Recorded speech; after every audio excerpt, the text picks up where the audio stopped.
I'm sure every Met fan is feeling like this guy behind me. If you sat through that 3.5-hour tooth extraction to watch Max Scherzer, I can't even say his name because right now my brain is overcooked, and pretty much my gut told me that after the 2-run homer by Josh Bell in the first inning, I knew that was going to be it.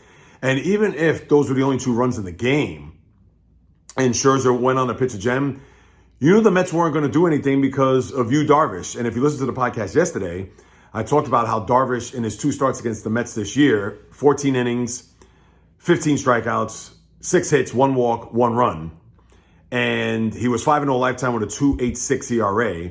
So my tweet right after Bell hit the home run is like, well, pretty much the game's over because that's all Yu Darvish is going to need in order for him to win this game. As it was, prophetic as that tweet, certainly aged quite well. And here we are down 0-1 with an elimination game tomorrow and another one after that for the Metsies. And I won't talk about last week in Atlanta. I won't talk about anything about that because that's over and done with. We got to deal in the present, in the now.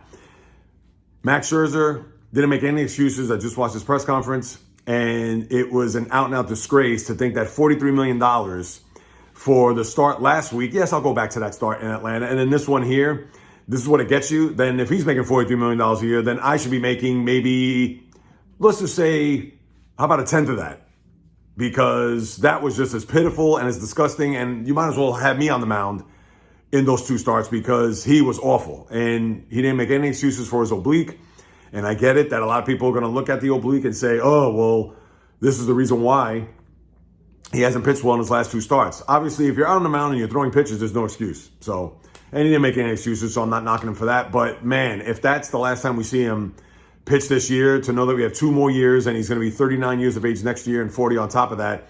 And granted, when we look at the whole year, people are going to say, well, he pitched great, but, yeah, not when it really mattered and when the money was on the line. That's number one. The offense, what could you say? It's typical Met offense tonight. They couldn't touch Darvish. I know Eduardo Escobar had the only run, the home run there late in, what was it, in the 5th inning? By then it was too late. The fans were out of it. The 4 home runs that Scherzer gave up, inexcusable.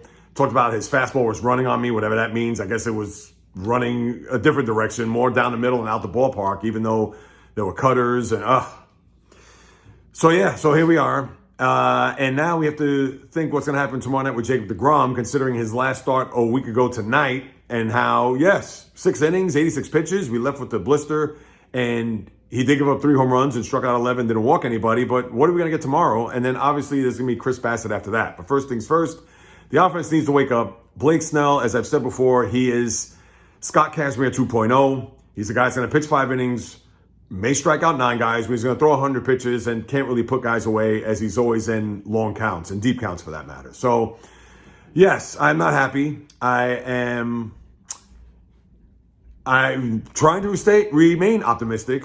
I will say that. But, yes, this is what happens when you don't win the division and you could have been home with your feet up and had the Braves play in this round. But, again, there I go, back to last week, not dealing in the present. But we shall see come tomorrow night, people. Do I remain optimistic? Do I think they're going to win tomorrow night? I have to say they're not. I have to say that. But you know what? This is what's going to happen in closing. I can already sense it. Watch the Mets win. Not a big game tomorrow. I'm not going to say they win 7-3. I don't think it's going to be a nail-biter. But they're going to tease us. They're going to win tomorrow night. Jake may have a dominant performance. Buck Showalter speaking now. He may have a dominant performance. And then what's going to happen is that on Sunday night, Bassett may pitch good, but then the bullpen will spit it up. And wouldn't it be apropos that Edwin Diaz, Mr. Trumpets, the whole year, watch him spit the bit come Sunday night, and then the Mets season flames out.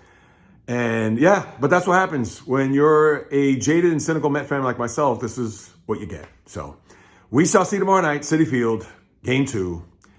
Until then, always coming correct, direct, and in full effect on everything that's happening in the world of sports. And until next time, on the flip, baby.